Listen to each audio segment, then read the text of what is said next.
Hello, ladies and gentlemen. Welcome to Let's Talk with me, Joe Emilio, and this guy, Werner Weber. I'm a comedian. Werner Weber's a hermit who does fuck all day and stays on a farm and smokes weed. So he's the crazy man, and I'm the normal man. And no, I'm kidding. He's a really nice guy, and he does work and he does a lot of things. He's a pretty level-headed person, actually Yeah. very intelligent as well.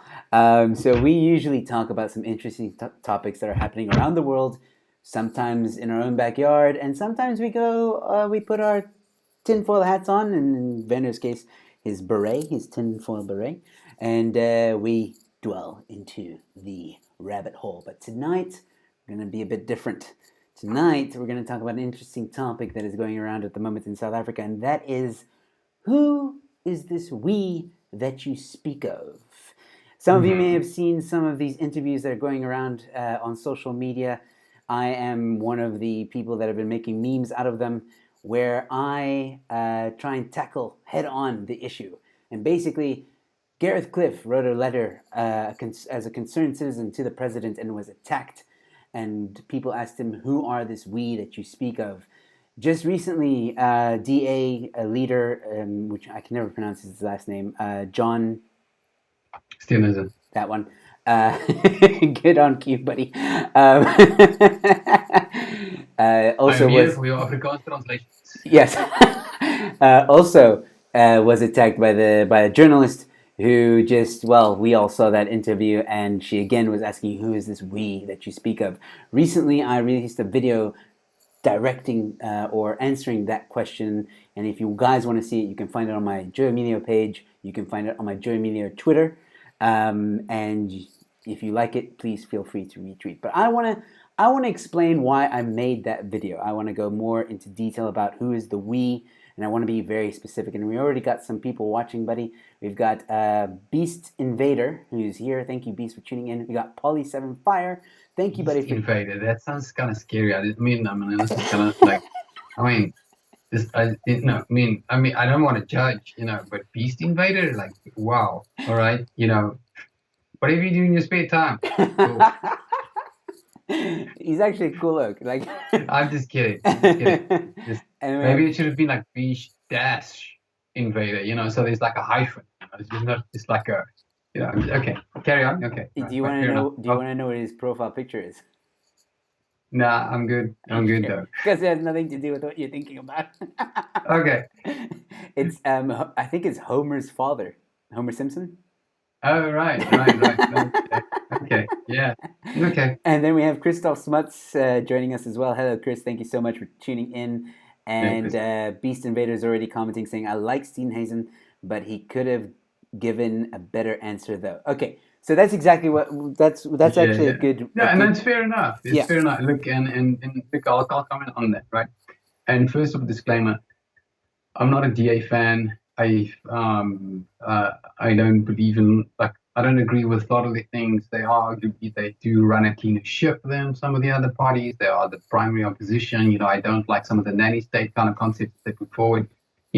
So but with that being said, and John Steenhuisen is about like me, I suppose, in a sense. I'm also I'm self-taught, self-educated. I'm an autodidact. I've got 22 years worth of experience in enterprise software and all that kind of stuff. So I've got respect for him in that sense, because I know the kind of battle and challenges you face when you don't have a degree, and people judge you on that. They judge on the basis of who are you, and we kind of forget, we had Zuma, which basically had like standard 7 or standard 8, and most of our ministers, I kind of doubt whether, most of them actually have any form of qualifications, and the ones that they do get, it's like honorary doctorates, honorary this kind of stuff. They don't actually, a lot of them, I don't think, if you go delve into it, a lot of them don't actually have any qualifications. So first of all, I've got empathy with him on that. But if you're in the public eye, if you're a public statesman type kind of person, you have to keep your cool. You can't lose your rag. Like it doesn't matter. And I suppose it also depends on the context of the country. Especially in South Africa. It's we have to be very careful, because there's this very thin racial line. Where if if we get a little bit too anti or antagonistic, then you're a racist, you're a bigot, you're a this, you're a that, whatever the case is. So we almost need to be above reproach when it comes to discussion and debates, and it's difficult, right? Because after a while you just get tired. You're like, man, you're like, fuck this, man. You're like, screw you guys. You keep on, and you use the same tactics that they use on you, and then it backfires, right? Exactly. And you're being baited. Mm-hmm. And unfortunately, John was baited. He took the bait, and do I blame him? Look, and this is one of the reasons why I'm not in politics, because I will not hold I would just fucking go off with them, and then that would be the last interview I would ever do. Yeah. So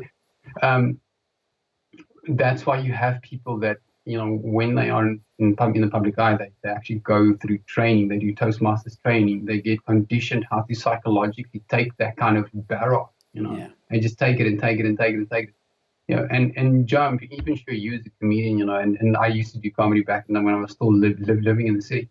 Like, especially when you get heckled, some hecklers you kind of play back and forth, but you as the comedian, you can never get nasty, because that ruins your reputation, because you're supposed to be a light-hearted, fun kind of person, right? So, in the same sense with the politicians, you're supposed to be that facade of, I'm calm and cool, and what's that, honorable member? I want to crack myself up when they call each other that, because there's not an honorable member, but fucking lot of them. A huge oxymoron.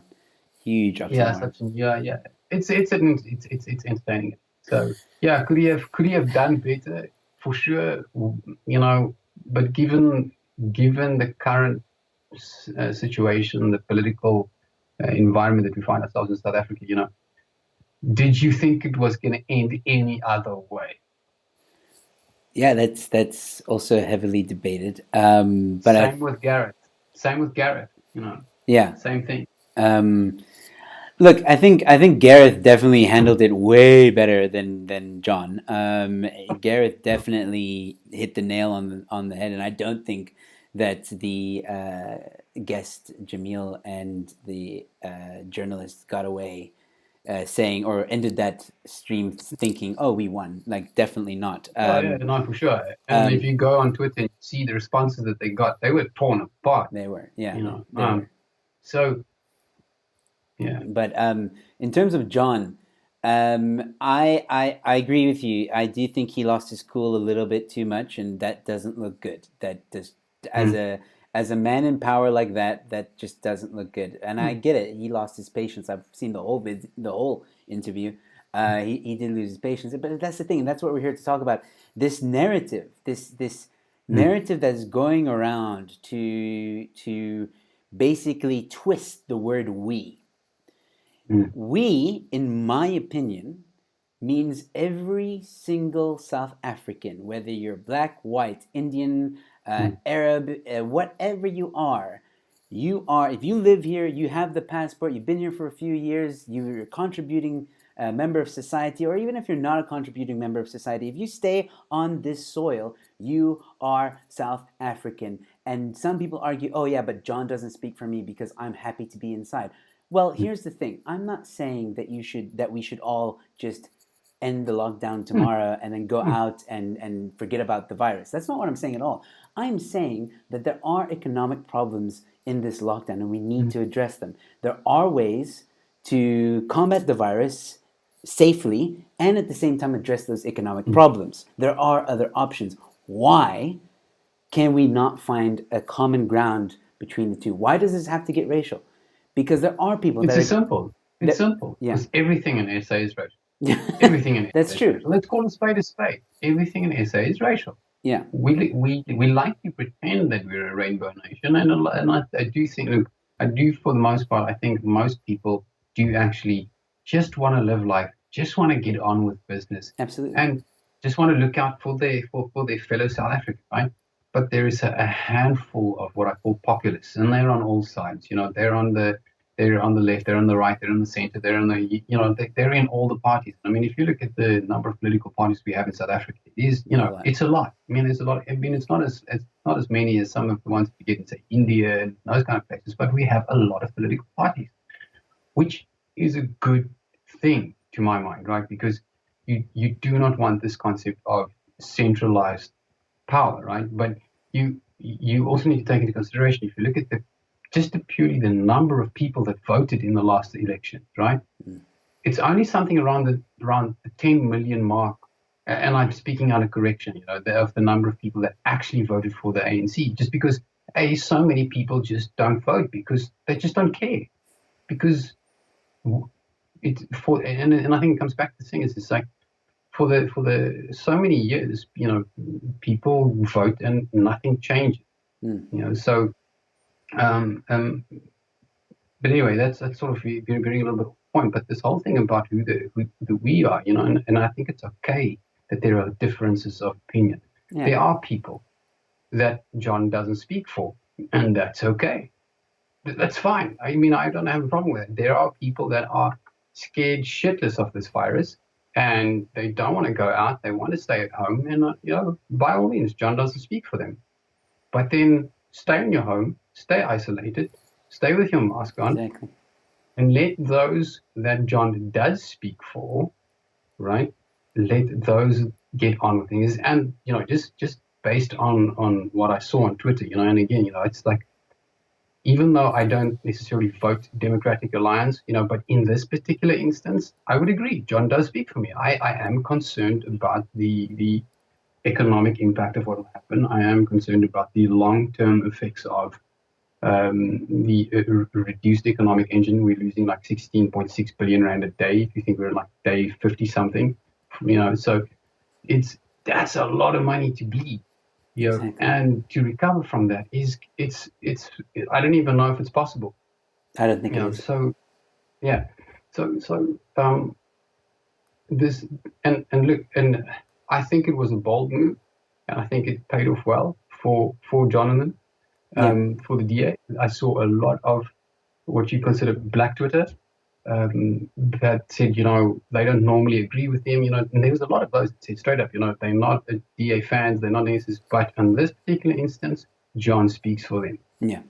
And that, I think, it was a gambit, and it paid off well, because I think a lot of people gave the DA shit in the beginning when they started talking about like smarter lockdowns and targeted lockdowns and all that kind of stuff, So that's if you still kind of pro the idea of the lockdown, which I think a lot of people aren't. A lot of people just stop this shit. We need to deal with the virus. We need to get through it. The mortality rates aren't that high.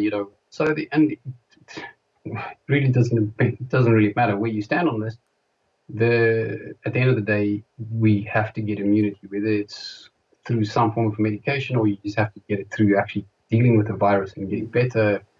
Yeah, we have to. So.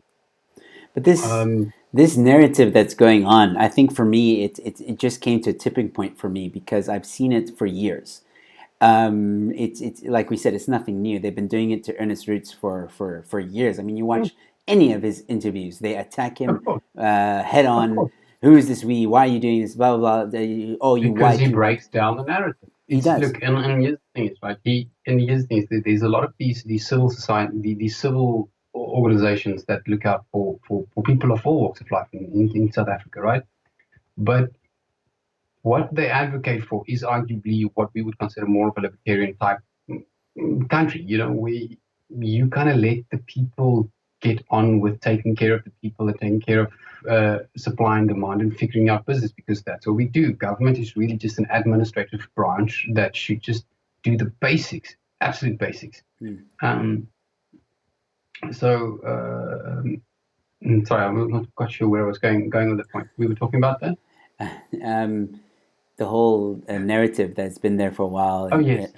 So with guys like Ernst and like 69, so there's, whenever, call it, pale males do anything of value, anything of good that challenges the narrative of you are the enemy of the black man, then they have to shut that down.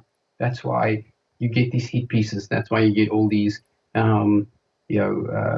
it's absolute absurdity. They make claims about people and they have no idea like what these people are about. Yeah. And it's even though they'll deny it, it is just blatant racism. You're making vast assumptions about somebody's character, about their moral fiber, about who they are and what they represent based on the melanin in their skin.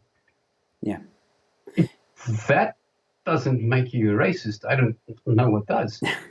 Exactly, and that's the thing. I think again, I've mentioned this before in a video where I wrote a letter to my fellow South African. You guys can find it on my YouTube channel. It's uploaded, the last video I've uploaded, and I mentioned in there that we must learn from history, not use it as a weapon. And that's exactly what the media does. They use it as a weapon. The government has used it as a weapon. And I'm starting to see. Here's one thing that is nice. When I started the whole like I am the we. And actually, I have to give credit where it's due. My wife is the one that said we should start that hashtag.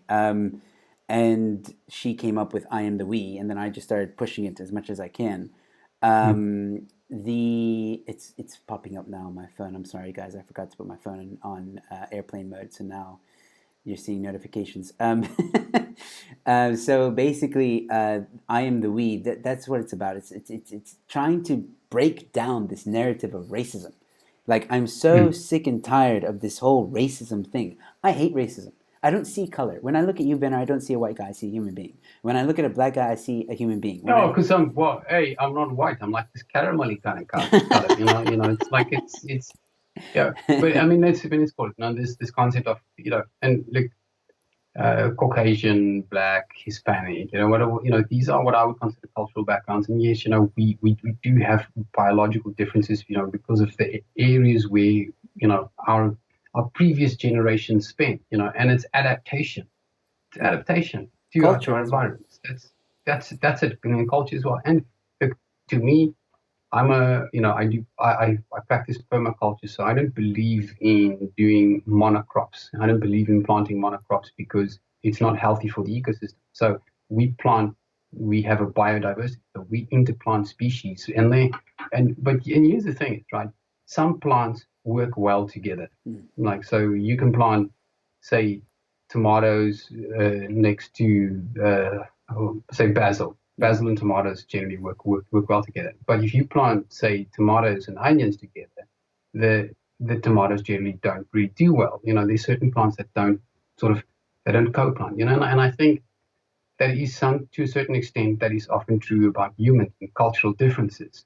Yes, you can get along in the same soil right next to each other, but one of you is not going to grow so lacquer. But if you group with an illness in it, this doesn't mean you're in a different garden. You're still in the same garden, right? But it's okay to acknowledge cultural differences. I think to my mind, so it's okay to acknowledge them, and it's actually good to celebrate them, right? Because I don't want to live in a world where there is just a bunch of pasty white dudes, or just white culture, or just black culture, or just Hispanic culture, or just like my Deezer account has got all kinds of music on it because I like rock, I like techno, I like classic, I like all these kind of and I think if you're the kind of individual that says I like just this, or I like just that, or then you're a very narrow-minded individual. Yeah. So, yeah, you're absolutely right, man. I agree with you 100%. And here's an interesting, I guess, topic, or not topic, but like you try and speak out, or you try and, like, these guys that do try, and they're in a position of power, or some of them are in a position of power or influence rather, and they try and speak up, and then they're attacked by this woke culture. And to me, the woke culture, which is an oxymoron. Yes, because they're the most asleep people I've ever met in my entire life. Yeah. And their arguments are always like so arbitrary. It's not even funny. Look, there are bite-sized snippets regurgitated from a headline. It's generally, it's not an argument. It's a statement, or it's a little phrase.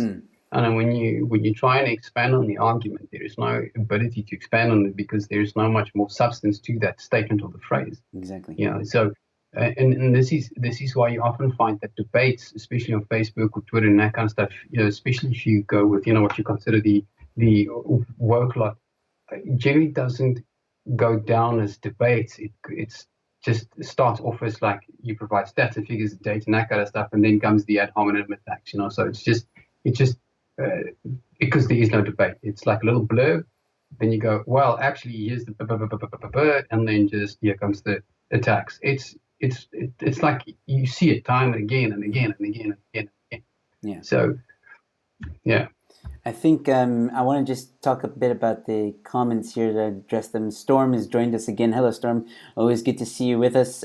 Christoph, another Christoph Havanga, I hope I'm pronouncing that right, says the cops is the die cops have arrived. Die cops or dia? I don't know which one that is. He just says hi all.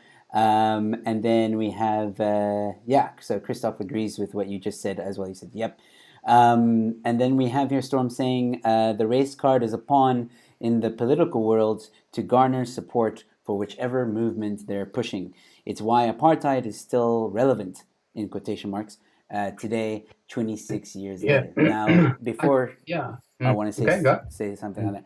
Apartheid should stay in the past. Done.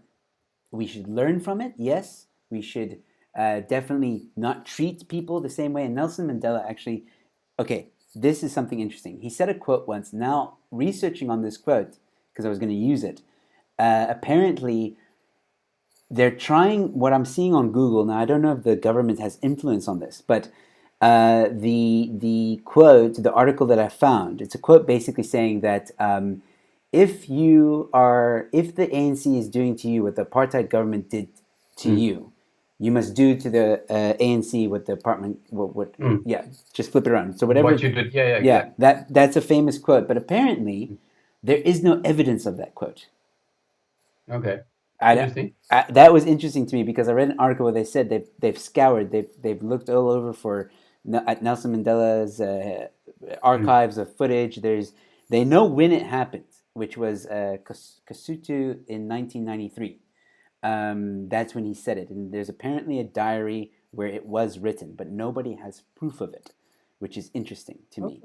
So maybe it's one of those urban legends. Yeah, and so I don't know if I can. It's possible. Look. I mean, I say, if you can't find verifiable evidence of something, then you should take it as it's just hearsay. It's just a theory, and you have to treat it as such. But is it impossible that he said it or implausible? I don't think so. I think Nelson was a fairly intelligent person. Yeah. He had a lot of time to study, a lot of time to read. He was a lawyer, so he was certainly not a dullard, So would he have said something like that? If you really believe in freedom and equality and that kind of stuff, then absolutely it would make perfectly good sense, because why would you swap one tyrannical government for another one? Exactly. Which it seems kind of what we've done.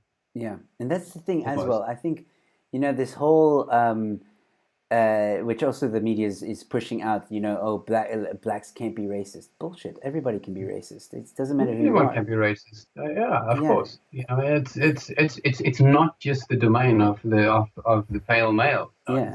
We certainly did have, what I would consider, we did a good job of it. Like the pale males in the past. They certainly had the first prize, front runner. I'm sorry, I'm gonna have to stop you for a second because Beast Invader is either a really good tech whiz, or he's just really, I don't know what he does. Please, wow. The article I was talking about now, he found it and he's quoting it, and he says, "We searched the Nelson Mandela Foundation Digital Archive database for the phrase, but returned with no results. The database, I should actually put this up as well so that people can read it. The database housed a collection of searchable speeches made by the former president." That is the article. Beast. Wow, that's impressive. You found it, yeah. Sorry, go ahead, Werner. Yeah. What was his name? It was on the Nelson Mandela thing, and oh yeah, I mean it's very possible that he would have said it. I think, and then I think this whole agenda about, like I said, the that's what we were talking about, the whole, blacks can't be racist thing. That to me is just an absurd, something that the BLF really push, something that the EFF really push. I mean, you have in the EFF Julius Malema who stands on a stage in front of thousands and says "kill the Boer." That is racist. You had Nazi Germany, Hitler saying we should kill Jews, and nobody listened to him. Nobody, no, like there were people who investigated and tried to find out, and the Nazis were very good at keeping it. But it was only confirmed once the Russians had invaded Poland, and then they found the camp. You know, that's when everybody was like, "Oh my word, this is really happening." So when is it? When are people going to realize? When are people going to wake up? When is it enough to realize that the government, ANC, is, and I'm going to call it like it is, I'm going to call a spade a shovel, is being racist. In everything they are doing, they are being racist, and they are riling up the masses to say, white man bad. They say, like, oh, if DA is in power, apartheid's going to come back. Bullshit. There's nothing apartheid about DA. Yeah, but you must consider, right? We sit in a country where you have the majority of your population sit with the 30%, 40% pass mark. Yeah, I'm aware of that. So you level up. So even though I'm largely self-educated, and the cognitive ability of your average South African that finishes school is low. I spent lots of years in corporate, employing people, and we looked at interns, and the kind of interns that matriculants were largely unemployable because their ability of language, just language, understanding of basic language was just not there. So if you have a communication gap off the bat, how do you propose people are going to become educated and smart enough to understand that the government is not acting in their own interest? Well, that's the thing. I mean, I firmly believe that the government obviously does that on purpose. It's to keep the people Of course, stupid. The keep more them young, dumb, and full of cum. That's what I say. Look, it's rude. It's rude. It's highly rude when you say that, right? But it's exactly the tactic that's being used. Absolutely. Okay, wait. I just want to say, Sunny Za. I hope I'm pronouncing that right. Says hello, hello again. Thank you so much for tuning in. She says great chat. Thank you so much. I hope it's a girl. I'm not sure. At the Sunny, I'm assuming. Maybe you're a guy. I don't know. Hi. Yes. So absolutely, and that's the thing. This whole 30% pass rate is such a fucking farce. Like, sorry, I'm sorry I'm swearing, but like you guys have no idea how passionate Okay. I've become about this over the Seriously. past 2 days. Like this whole, like, I remember when last year I think the ANC was like, 80% of our nation has passed, like, and we're like, but you have a 30% pass rate, and then that Yeah, and breeds. most of them drink glue, dude. I mean, it's not, so I mean, But that's the thing, and then it breeds that entitlement thing, like, yeah, because they yeah, didn't yeah. work hard enough to get to where they want to be. Now they think they're entitled to a job. They think they're entitled to whatever it is the world has on offer, which is obviously breeding that. And then here's the thing: to your point, when you look at people and you want to hire people and they're not qualified, you say no because they're not qualified. But then they turn around, they're like, "Oh, you must be racist because I'm white or I'm black or I'm whatever." Yeah. And obviously now you as a company, you don't want that getting out there. You don't want someone naming and shaming you and accusing you of being racist. So now you end up hiring them, but this person, like you predicted, can't do the freaking Yeah. job. So it's this Look, constant. I spent like 15, 16, 17 years in big corporate businesses, like big ones, like some big names, right? And getting BE staff, that was obviously, because they're big businesses, they had to have a certain percentage. It's legislation. Otherwise they pay massive fines. I mean, the fines are huge for a small business. You can't afford that, so you kind of have to try. So, and how most of them did it was through internship programs, is to try and the development, because you couldn't find people in the open market just because just the skills weren't there. Yeah. They just weren't. Yeah. And I don't know what you want to attribute it to. Is it just lack of interest? Is it lack of ability? Is it just that everyone leave the country? I don't know, but they just weren't there. So So most of them try to do, internship programs. So you get kids that have some form of what you would consider basic abilities and talent, and you try and educate them. You raise them up through the business. And the smart ones rose through the ranks exceptionally quick, Yeah. right? Because it's good for the numbers, and he says, fair enough. We need to redress the past. So people that have skill and are smart, and show this, just train them, get them smart, get them the skills, and uplift them. Don't have a problem with that. But you often find that positions and posts were left open because they just couldn't find candidates for it of the right skin color. And yet you'd have, companies would sit there and, they were operationally not functioning well simply because they needed to meet the quota. How does that make your economy in any way or form function effectively, right? Because supply and demand is simply the thing that drives the economic engine. Yes. If the supply and demand can't match each other, there's going to be some kind of a mismatch, and things are going to start crumbling and falling apart in places, because it's an exceptionally complex thing, right? And people think that the economy is just this little thing. You can just, okay, no, guys, just give it a little bit of gas, just just give it, just give it a bit of, just swing it. It doesn't work like that.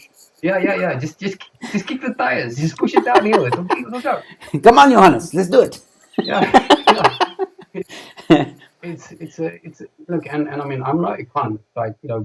I enjoy data. I've worked, like I said, I've been fortunate enough to work in some very interesting places, even being somebody that doesn't have any official qualification, right? But just due to my skill sets, I just happen to just always get the gig. So it's an interesting thing to kind of see how they operate and trying to work in this legislated space. Well, Christoph in the chat's, obviously agreeing with us, making some very good points. The world sees South Africa as highly unproductive, and this is due to most experienced person not filling the position, and this leads to a snowball effect in the economy. Then this leads to more unemployment. The government is approaching the problem in SA from the wrong side of right. And on that, I want to say, Christoph, have you ever dealt with the Italians? Because my God, those guys are slow. I get it. South Africa, is when it comes to that kind of index in terms of like functioning industries, we're not the worst, we're not the best. We have labor-related problems, So a lot of our relationships with certain nations have killed a lot of our industries, and a lot of our legislation has killed, especially our textile industry in Cape Town. Especially in Cape Town and around Cape Town, there was a lot of milling or spinning and yarn factories and that kind of stuff that made a lot of fabrics. Most of those shut down, loads of job losses. Atlantis basically became derelict because of that, because of cheap fabrics and stuff that we were importing from other countries. Was that, and it's a difficult thing to balance, right? Because if you look at why these other products flood our market, it's because these other countries have arguably no human rights. So they basically have slave workers that can undercut your product at next to nothing, right? So should you even be bringing those products in, from a moralistic standpoint? Probably not, right? So so there's and I get that South Africa has this challenge with the effectiveness of production, which relates to an educational problem, and also often, I think, to just an attitude, But I don't think these things are insurmountable, and I don't think they're unique to South Africa. I've worked with. There are some very high functional countries that have good human rights. South Korea, one of them, did some work with Samsung. Phenomenal organization. They treat the engineers very well. Produce all this. It's possible that you can get stuff from that side of the world, which is not based in slave labor, etc. Can we produce that same stuff in SA? Probably yes. I mean, we've got the manpower. We just need to train them. Absolutely. And and there's ways and means we can do that. Does it mean we have to stop trading with other nations? No. Personally, um, I would slap import duties on things that we can produce locally, right? And just get all our local production facilities up and running again. Put a huge focus on training and education, and give companies massive tax rebates on education and training. So you basically put the education and training right back into the ballpark of the private sector, and so then you guys want to function. We'll make sure that your industry is protected for a certain period of time, so that you can get up and running. But after that, we'll ease the import duties, and we'll still protect you. You want to protect your industry somewhat, but you also want to allow some healthy competition. So it's a balanced, nuanced thing. Absolutely. And the comments are coming in quite. Okay, so Christoph is asking you Italians in Italy or Italians in SA? Italians in Italy. So the Italian culture, specifically, I mean, I've worked with some technical companies and what we would call industrial producers in Italy. And man, if you get them anywhere close to their summer holiday, you can forget for a few months. You're going to struggle to get much out of them. But do I blame them as a culture? No, because that's how they operate as a culture. They've got to, and Italy is a beautiful place. I've been there a couple of times. You're mostly for work, but how they work, their approach to life it's cool. I mean, I dig it. They start working like around 9 o'clock in the morning. By 1 o'clock, they take lunch for 2 hours. They take this 2 hours siesta, then they come back, and it's a very chilled out kind of thing. So, their labor is more expensive, and that's why when you looked, before Italy was part of the Eurozone, the lira was arguably much cheaper compared, so it wasn't as strong as, say, the German as the Deutsche Mark, because of the Italian way of life. And this is why I also said that in my mind, the Eurozone was ultimately doomed to fail, because you have, again, cultural differences. How do the Germans work versus how do the Italians work? How versus the French work versus the Swedes? They have major cultural differences. Even if you go into Italy, in the south of Italy, they speak different dialects to the north of Italy. North of Italy, they speak German. So it's. Do I think that I don't? I think people need to take this idea of you have to be this fast-paced economic thing that just like kills, because what's the point of having what's the prize of the economy? What's the first prize? What's the goal? So you can have an economic engine that suits your nation or your national identity. So they're proudly South African. It's a little bit goofy, I suppose. That, but the idea behind it is South Africans do things differently. We have 11 official languages. We've got this hodgepodge of cultural mix mash, and we've created some of our own dialects of languages, mixing English and very, like Xhosa and Afrikaans, and you get this funny galore kind of thing. So we're a very unique nation, and that would arguably translate into our production processes and the kind of things that we produce, the kind of, if you look at something that comes out of India, you can tell it comes out of India just by looking. That's true. But I think the biggest issue for South Africa, I mean, that all sounds good and well, and I agree with you to some extent, but I think the biggest hurdle for us is BEE. I mean, that is a racist law that is in place to only benefit the elites. Or the people that have big business, and they all put, oh, you're my chummy, so I'm gonna give you this tenor. You can do that, and they party and they do all their thing, and it lends itself to corruption. Yeah, exactly, it lends itself to corruption. And it boggles my mind how some people just don't see that. It's like some people are just like, oh, but the white man has everything because of this whole white monopoly capital, which is bull. This whole the white man has everything. First of all, I think there's like what, 4 million whites in South Africa? 4 million out of a population of 60 odd.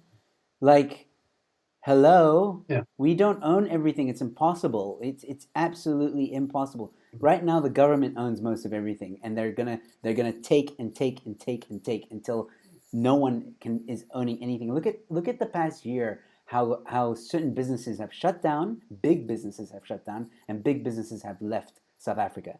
They're no longer investing. I mean, the signs of that are everywhere. But we're getting a bit off track. This is more economic and stuff like that, and there are comments about it. I'm not an economics expert.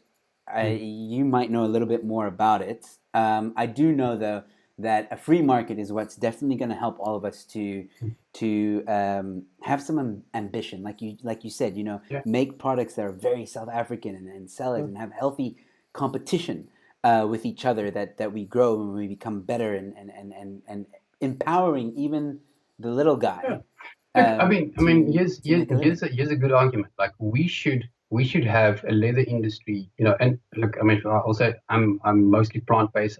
I'm not, I don't really eat a lot of meat, but we are a meat eating nation, right? For the most part, Mm. we should have a leather industry that is, comparable better to what you get in Italy. Italy is known for its leather work. If you look at the types of hides and that kind of stuff and I'm not pro animal cruelty. This is just a basic South African kind of take on things. If you look at the Nguni cow, that's a uniquely South African thing, Absolutely. you know.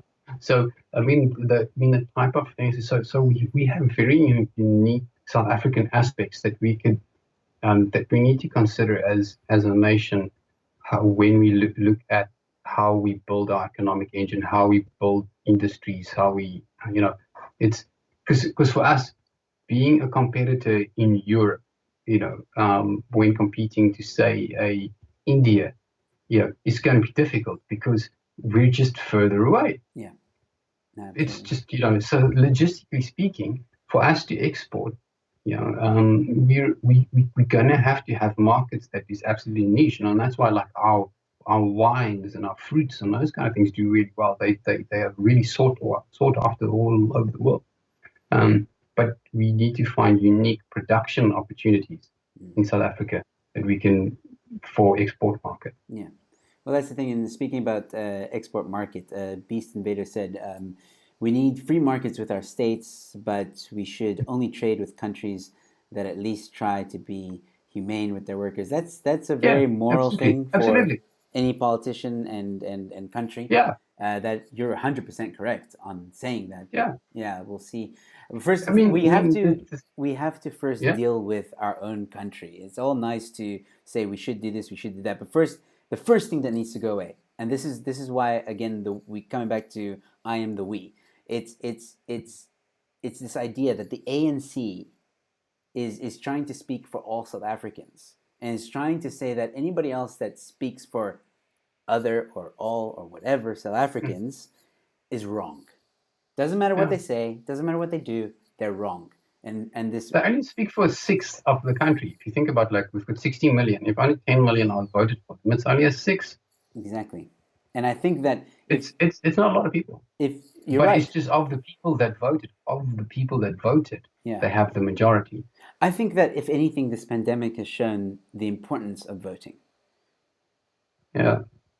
You don't seem convinced. That was a very Well, unenthusiastic I'm yeah. a yeah. Look, I'm a very different character, right? So I'm in this kind of sense. I'm quite the idea of voting. Although I think it's good to express yourself. In terms of that thing. It's just in our current systems and how it's set up and so on, it's mostly flawed. So democracy, to my mind, will only work when you have a well-educated population. Yes, that's also true. That Because is true. because if you don't have a well-educated population, how can they even make educated decisions on the people that's going to represent them? That's going to have to make educated decisions on policy matters. Well, let me stop you right So there. it's a difficult thing. Hold So on. To that yeah, point, though, to that point, if let's say, for argument's sake, DA wins the voting poll, everyone in DA yeah, is man. They can. I think they could handle yeah. it. They would immediately strip away BEE, and there wouldn't be any EWC. But And these other aspects of the policies and stuff that I don't necessarily agree with. yeah, And that's just my personal take. And this is, I think, is, you know, I prefer to stay almost an outsider to it. I like to look at what everyone's doing and not, it's not choosing a side. I'm probably far more of like a libertarian type minded individual. I like personal freedoms and liberties and, a bit of an anarchist. That's why I live on a farm and grow my own food, and need to run my own business. I don't believe in being dependent on the state or on the state, I believe in free cooperation, but how do you translate that into a political system? It's a very difficult thing. So Well, I do agree, yes, voting is important, yeah. but you need an intelligent, educated populace for democracy to really work. Otherwise, it's just controlled by what I consider it's just the common denominator thing. It's just like who ends up having the highest number, Exactly. So. No, I agree with you on that. And also, Christoph actually also mentioned something that is important, which was pointed out to me a few days ago as well. In SA, many people are undeveloped, and most do not understand the world outside their village. Many only see buildings where a business runs in a way that they do not understand how. Then money comes out without understanding how, so they don't understand how that works. So I can understand that this was pointed out to me basically that there's a big underdeveloped population in South Africa, like the poor, the really poor. They don't even understand what's outside of their own shack or house or whatever it is. I mean, we had news journalists interviewing some of the South African civilians who said we never heard of Corona. So they don't understand a lot. Again, it goes back to your point of education, where if they're not educated, then the big ANC people come give them a few shirts, a few food parcels. Here's some money. Vote for us. You'll be safe. And then they leave. They just leave, and then they're seen again every 4 years. That's basically what they do. And because it's not. It's not their fault. It's not their fault. They probably won't even see this show. But it's important for people to understand. And Christoph, you're right. The what you call demographics of this country are very somewhat complicated because your middle class is what's paying the government. Everybody with jobs and stuff like that paying taxes. That's where the government is getting everything, right? And it's kind of like this Robin Hood thing where it's like, okay, we're going to take the money, but we're going to give a bit to the poor, not too much. We're just going to give a little bit, but we're going to keep most of it. Then we're going to do other things to mess up other enterprises and get all that money and squeeze as much out of it as we can. It's almost something like that. It's a bit more complicated. I think you give them way more credit than they actually deserve. I don't think they are necessarily that nefarious. I just think they're clumsy and stupid. I think they that's pretend it. to be. It's complete ignorance. There's obvious nepotism. There's obvious corruption. It's not. I mean, we don't. We see the reports. We see the auditors' reports and all that kind of stuff. For municipalities that have clean audits, it is seldom that these municipalities have clean audits.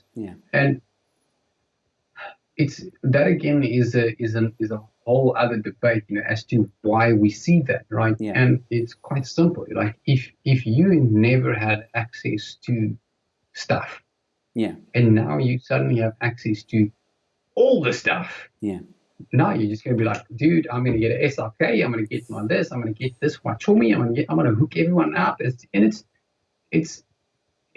that mindset, and in that mindset, they do not believe that it is wrong. They believe they're entitled to it. It is the way that culturally things work for them, and it's just the way it is. It's.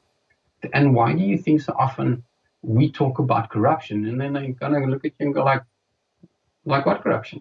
I got like, and so it's like, how do you even begin to address it when people don't even see it as a problem?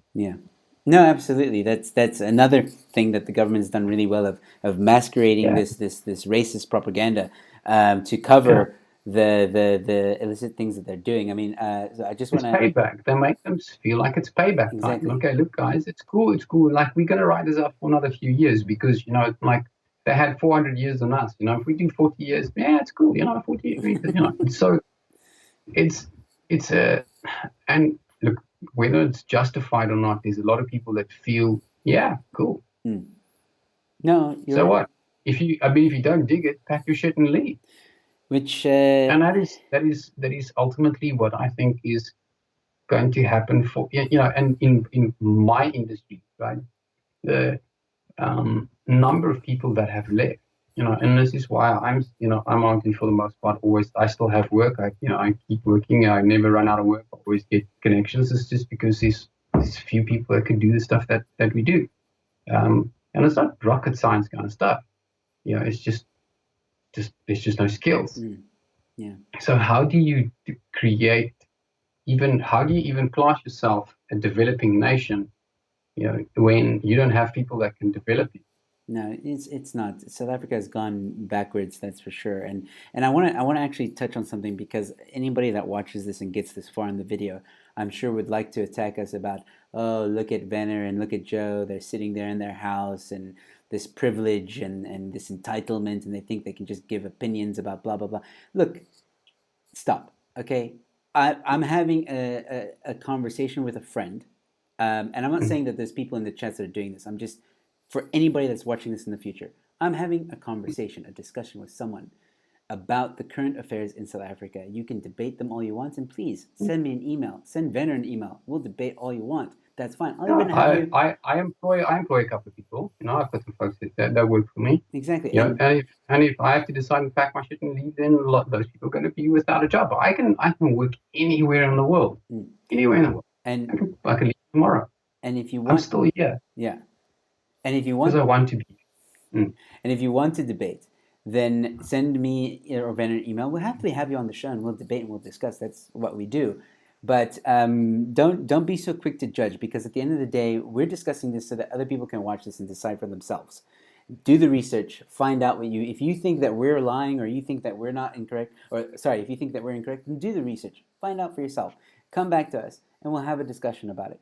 This is not some entitlement thing. We're not trying to tell people what to do. We're just having a discussion so that anybody else who's watching this might actually go like, okay, I'll research. Oh wow, they were right or they were wrong. Let's discuss. That's it. And I really wanted to put that in there. Now, Storm asked an interesting question. I think we should give a short and sweet answer, because this can turn into another big discussion, but it is relevant.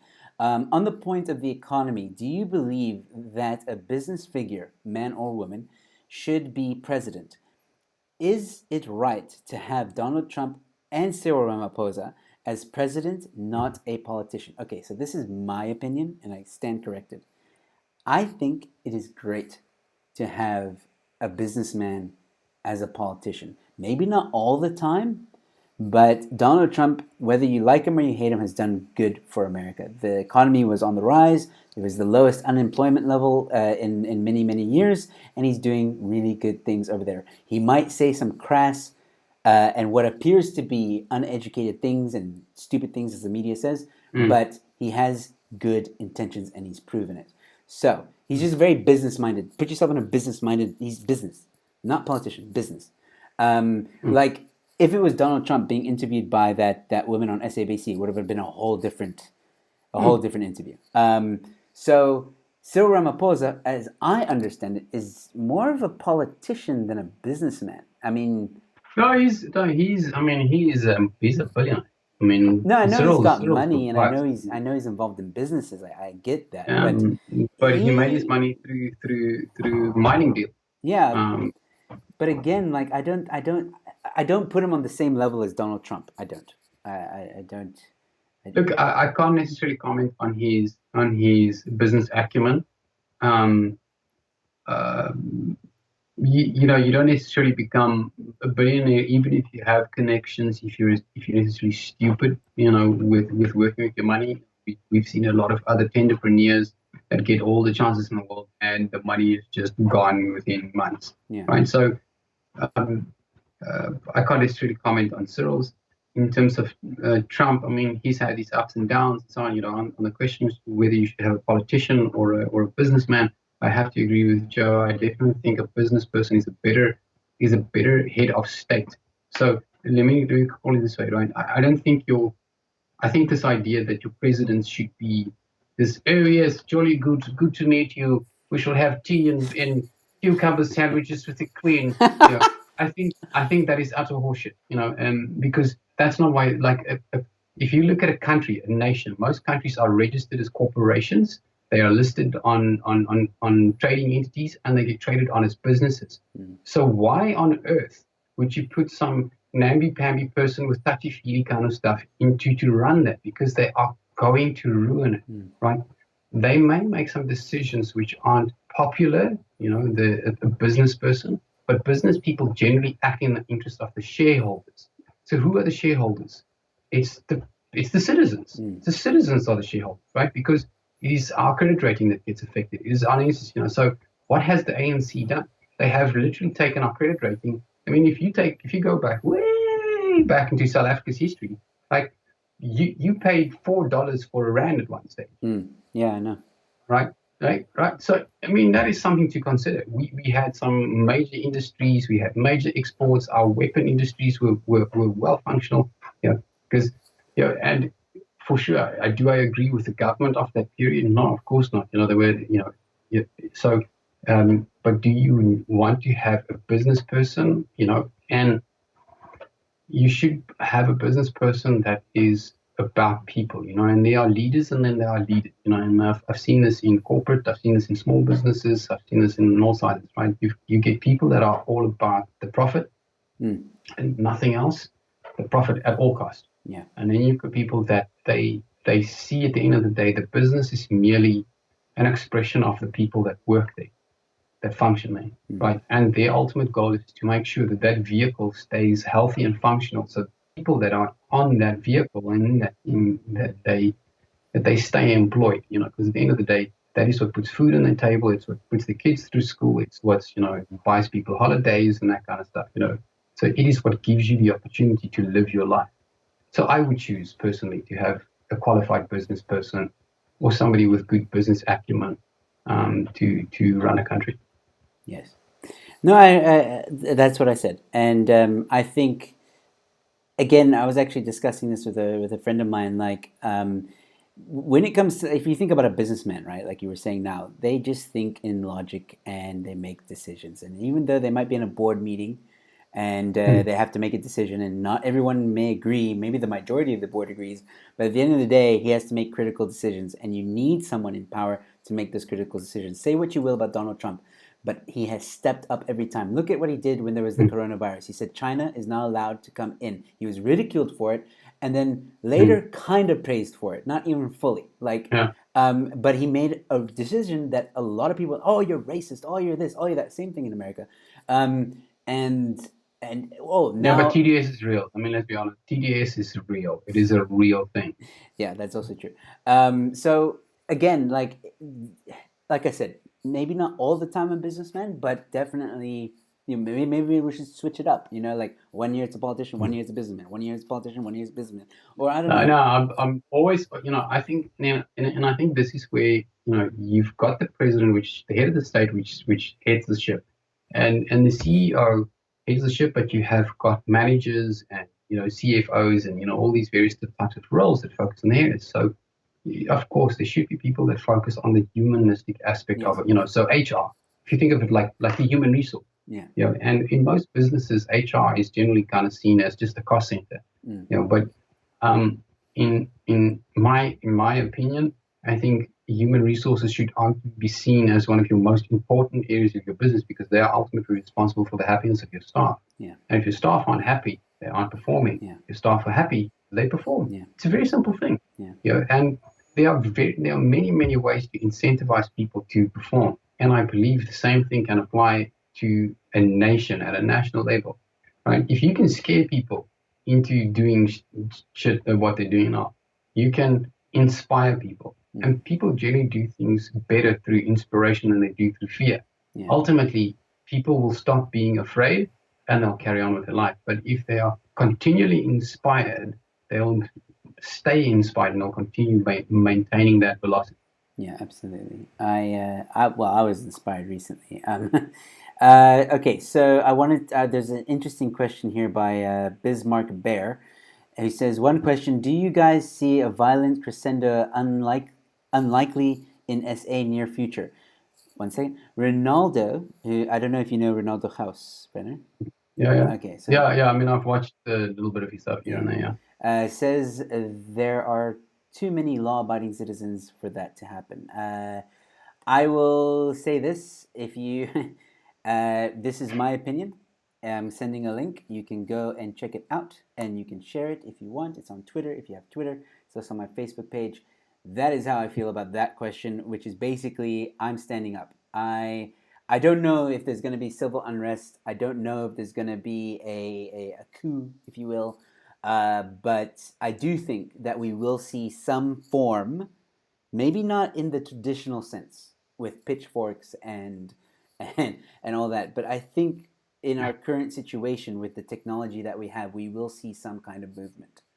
That's my I, opinion. I, I'll bring a little bit of what I shall call reality to this, right?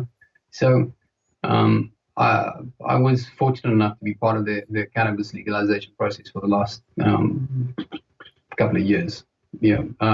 And one of the things that we did every year was the cannabis festival up in Joburg, right? And we every year we had anywhere between 3,500 to 4,500 people at these cannabis festivals. People smoking weed before weed was legal, in mass, like huge amounts. I mean, there was one year I had a guy up on stage with a bag of weed, and I shit you not, like this, that he had brought in somehow. I don't know how the hell he did it. Yeah. And like there were metro cops everywhere, like police officers, and like my butthole went like this. I was emptying this thing, right?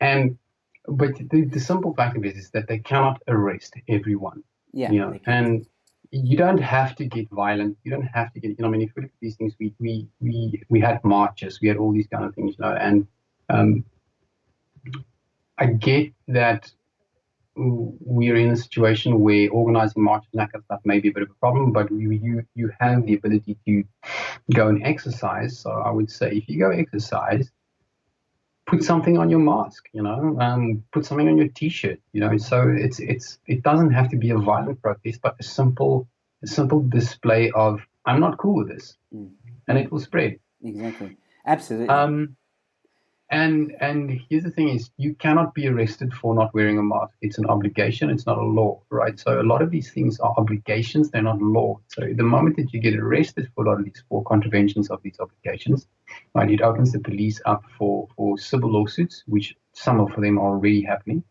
And the government knows, I think they know deep down that if people seriously start challenging this and they take it to the courts, they don't have the data to back up what they've been saying all along. And if you under court order, then I request them to bring to the table how they got to the decision. Now, I mean, the courts take their time, right? It's a difficult thing, to get through there, and it takes a lot of money, it takes a lot of patience. But when we were doing the cannabis legalization, there were way less people that were interested in cannabis legalization compared to the people that want to get back to work.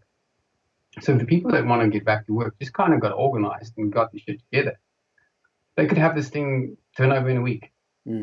I agree. That's why I made a video which I shared now on the comments. Go check it out. It's a bit. But when it say the fear is real. Yes. The fear is real. Yes. People are absolutely petrified, and I don't blame them, right? Because nobody wants to be locked up and thrown into a jail cell for a weekend. It's not a pleasant experience. Nobody wants to meet the rear end of a R5 rifle against your temple, never to see your kids again. These are some real things that people it goes through your mind. Yeah. Right. Absolutely. But at the end of the day, if you just have 1,000 people, right, in a CBD type area, there is no holding cells that can hold you. Yeah. There are no holding cells, right? They have to feed you 3 times a day. They have to give you, they have to make sure that you are warm. They have to use, so if they arrest people in mass, they're going to have a humanitarian crisis on their hands like never seen before. And our government simply just do not have the resources for it. They do not have the legislative skills for it. They just don't. Yeah. It's just that simple. They're hoping that people abide by the rules. Yeah, they are. They're definitely hoping that. And Bismarck Bear says again, a kind of Arab Spring vibe. Thanks for taking the question. Look at that. The Egyptian Revolution was little bit more hectic. There was violence that happened, and it was a different time as well. But yes, it did start on Facebook, that kind of revolution, let's talk, and then eventually it grew and grew and grew. So on the point of the government, what you said now, do you think that there's a kind of almost, and I know we're going over time, so we'll try and make this quick. Do you think that there is a kind of what we call a secret, maybe a cold war between the ANC and any opposing party? Really, I think. No, of course, it's not even secret. It's fucking overt. It's in your face. It's. I mean, have you ever watched parliamentary TV? Like how those guys go at each other. It's not. I mean, it's not a secret, and so it's absolutely, and it's at the end of the day, it's about the keys to the kingdom. Because if you think about it, like holding the reins to a nation's finances, it is, for most people, it's unfathomable the kind of money that people that they deal with. You're talking in hundreds of millions. When you're talking budgets, numbers get rounded up in the nearest millions. It's something else. Yeah, I think. I do think that there's something up, because like the president comes out, does a speech, stupid speech, and then DA comes out, does a better speech, almost showing up the president, which is, I thought, was a great tactic. And then, which is not hard to do, though. Yeah, also, to be perfectly honest. Yeah, that's also true. And and then shortly after that, e-commerce is allowed, almost like we discussed this earlier. And I do think that there's something fishy about that, because this isn't the first time it's happened. It's definitely not the first time it's happened. They kind of, and I think Ronaldo House was also mentioning this on his channel, that they're keeping as many rights back as possible while trying to hold as much power as possible. Yeah. So that if there is that revolt, if they feel the tensions are getting so high, they can then be like, okay, fine, we'll give you this. Okay, give him cigarettes. Yeah, guys, give him cigarettes. Yeah, exactly. Now we got our vote. Because everyone like, okay, fuck, okay, cool. I'm cool for another 3 weeks. Fuck Exactly. it, I'll chill back. And this is exactly what we need to be careful about, guys. This Complacency. is complacency. Yeah. Ask questions. Find out why would they be doing this. No one has given a very good reason. And I mean very good. I mean convincing, unrefutable evidence of why smoking should be banned. Correct me if I'm wrong. Look, even if they had a good reason, here's my rebuttal. Fuck you. It's quite simple, right? I think everyone's going to applaud that. Yeah, like what I put into my body, what I do, is absolutely, it is absolutely absurd that we have to have this discussion in 2020. We just got the constitutional order that allows us to grow as much cannabis as I want to, because could define personal use, right? Because you can grow as much as you want for your personal use in your house for private consumption, right? So how all of a sudden are we now saying no, tobacco is not allowed? I mean, before that, like even if I grew tobacco, I couldn't sell it. Like I can't grow natural tobacco and just flog it. I can grow it and I can sell it as a plant, as a pest control, right? Because if you take tobacco leaves and you make a liquid from it, it's a fantastic pest control, right? So you can sell natural tobacco, but not as smokable tobacco, which is quite bizarre. So this whole idea of telling people what they can do and not do with their bodies, I find it absolutely absurd, and then people will actually accept it. Yeah, but they use the fear. Quite weird. Exactly. That's the other thing. Like the president on his speech, that's something that really irked me. Is that at the end of his speech, he's quoting two presidents, Nelson and J. Roosevelt, right? And I remember tweeting right after that. I was like, "Here's a quote for you, Mr. President. JFK once said, 'The only thing we should fear is fear itself,' and that is a very powerful message today with what's happening right now." Yeah, and what's happening right now is it's there's some interesting articles around the fifth generation warfare, right? It's not about It's not about firing bullets anymore. Mm. It's the war is in your mind. Right? That is the battlefield. The battlefield is in your head, and it's fighting for your opinion and for your approval, right? And the only way to do that is they fire off at like what we call info ammo, and this is why they call it the information warfare. This is why memes have become a cultural phenomenon, right? Because you can convey multiple layers of messages, with a meme.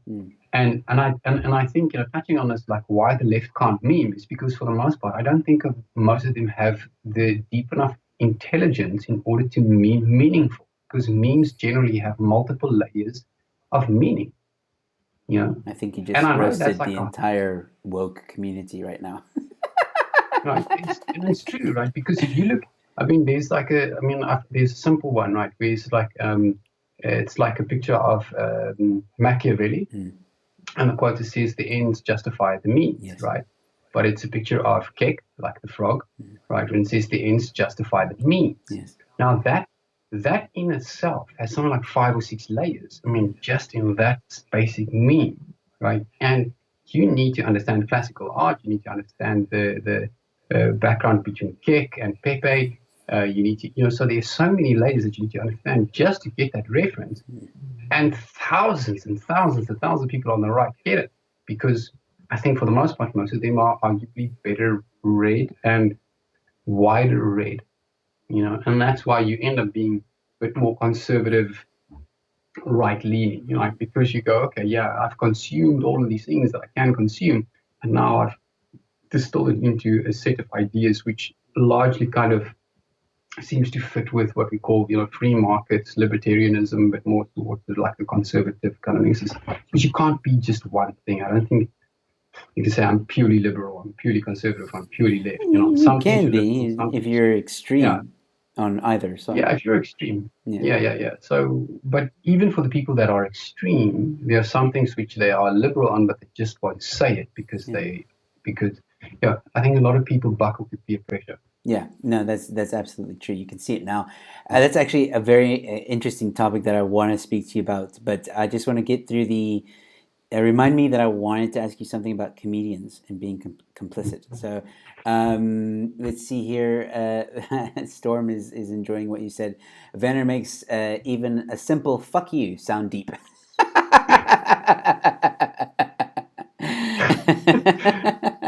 Thank you, Storm. Yeah, it comes from a deep place. It comes like right from here. It's like, if you want to tell me what I might do with my body, from the bottom of my heart, I want to deeply say, "Fuck you." Really. Oh man, that's good. So there was an interesting conversation here about the smoking, about that maybe the reason is because COVID affects the lungs, and if you're a smoker, then you have weak lungs. To that I say, look, quitting smoking in 2-3 weeks is not going to fix your lung situation. It takes a year. You need like 5 years. Or, like 5 years with these exactly things. And it depends on how long you smoke, what you smoke, what the frequency of it is, and so on. Yeah, absolutely. And someone who can attest to that. Yeah? Someone who can attest to that is Ronaldo Gauss, who earlier today, go watch his.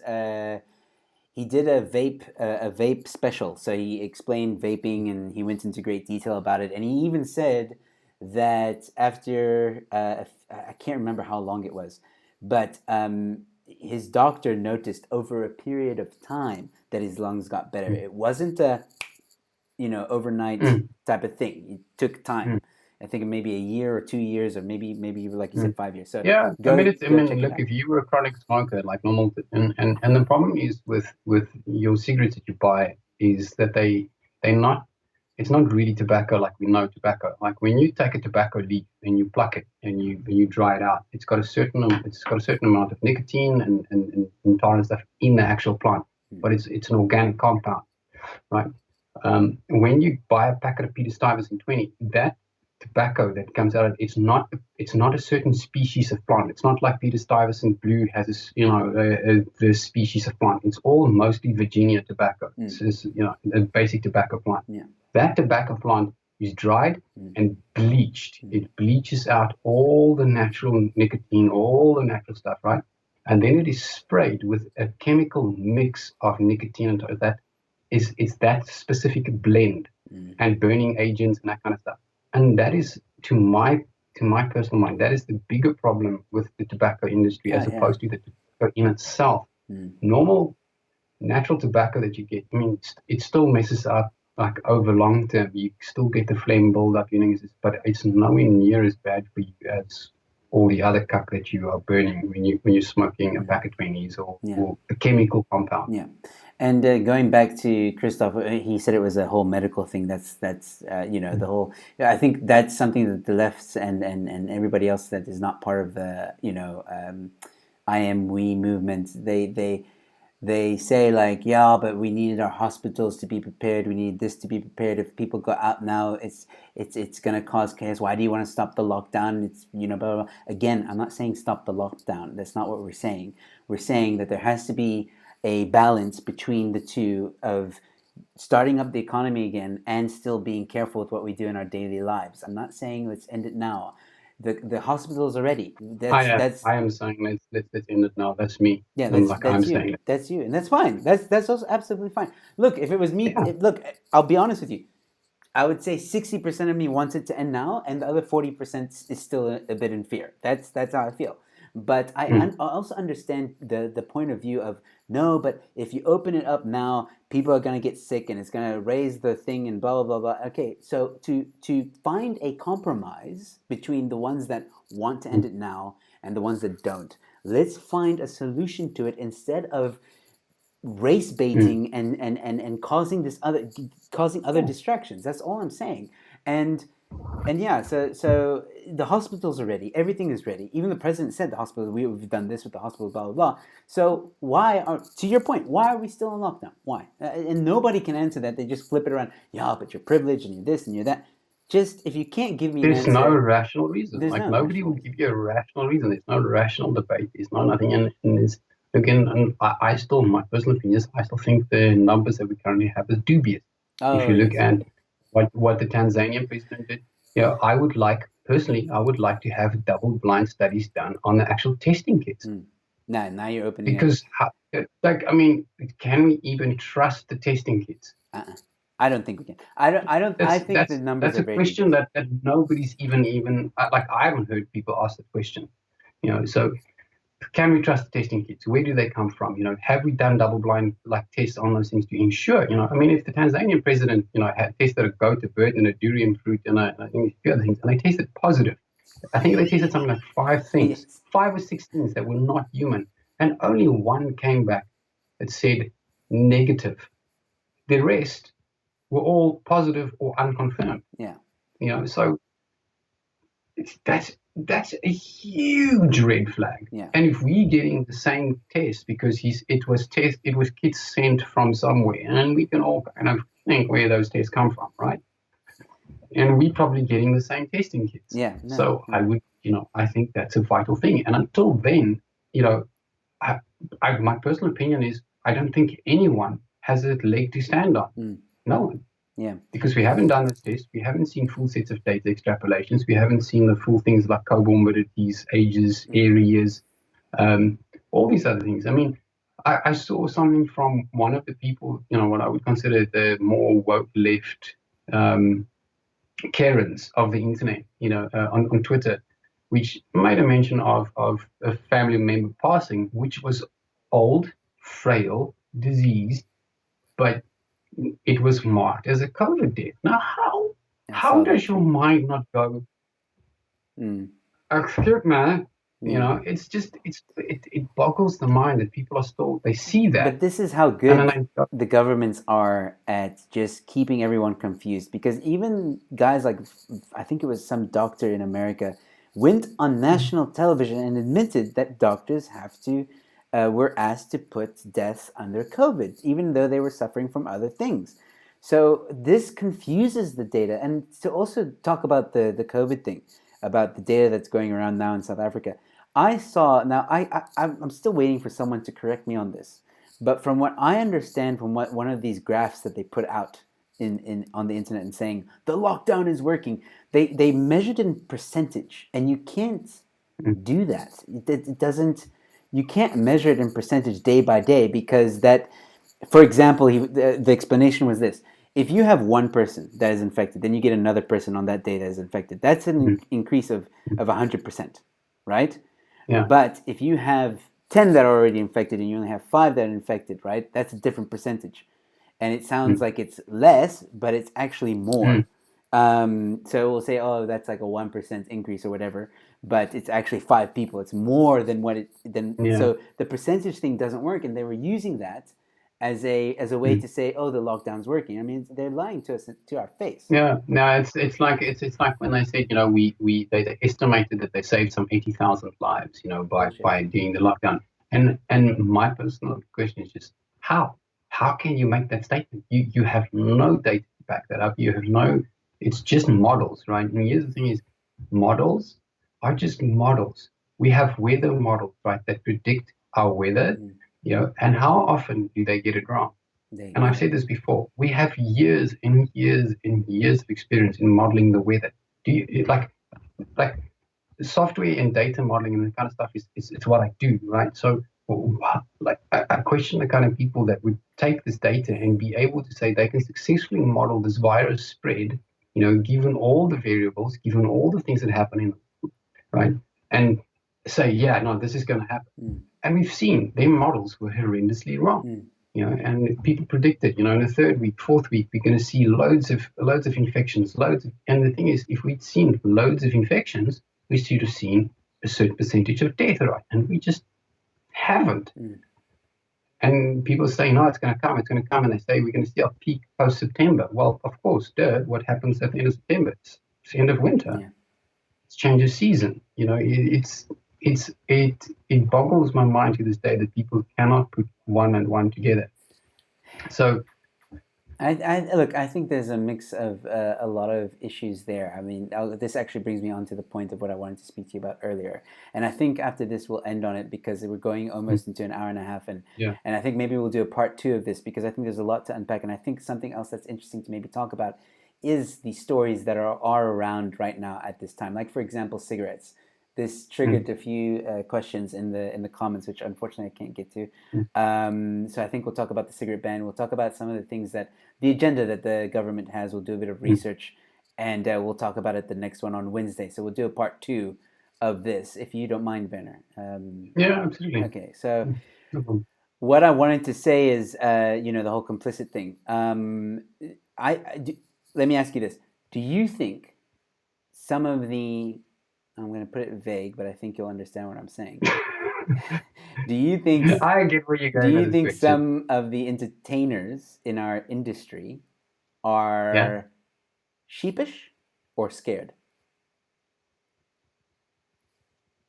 I think a bit of both. Let's think about it just rationally, right? I think most entertainers have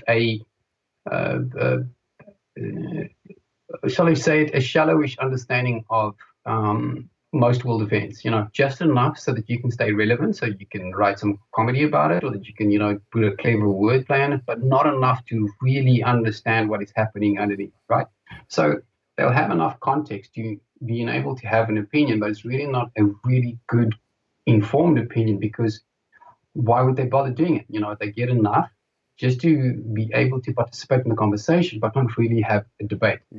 And that's why I think what happens oftentimes is when you get into these debates, not a debate, you start off and you get little sound bites and you get little lines fed, and then you start with actual debates with, well, what about this and rebuttal this, and you go, well, statistic this, and number here, and use some evidence, and then it's just name calling, and it just degenerates pretty quickly. Because they don't, and I think it's because it's part fear, and it's maybe part of a bit of arrogance as well. I think there's a big amount of that feels like, well, I don't need to know more, because why should I bother? And I've got all this clout, I've got all these followers, I've got this, and I've done so many, so why should I take your word, or why should I even bother debating with you? And it's just, unfortunately, the ego kills the discussion. Yeah, it's just interesting to me how some celebrities have not really said much. Steve Hofmeyr has, Mm. and some other guys. Some other guys in our industry have spoken out. I, for one, am becoming very vocal Mm. at the moment. Peter Sawanga, we're kind of speaking out against the grain, as it were. But there is Mm. one comedian in particular that has been brought to my attention, and Mm. I don't want to mention them by name, but I was asked to have that person on my show, and I said that the reason why they probably won't do it, and Mm. probably the reason why they're pro Cyril and pro this whole situation, is because they work in Mm. media. And after what happened with the ENCA reporters, that's like an example. That person Mm. has to kind of toe the line, and I think that also plays a Yeah, part. Like they're worried about their of course. clients and the money and all that stuff.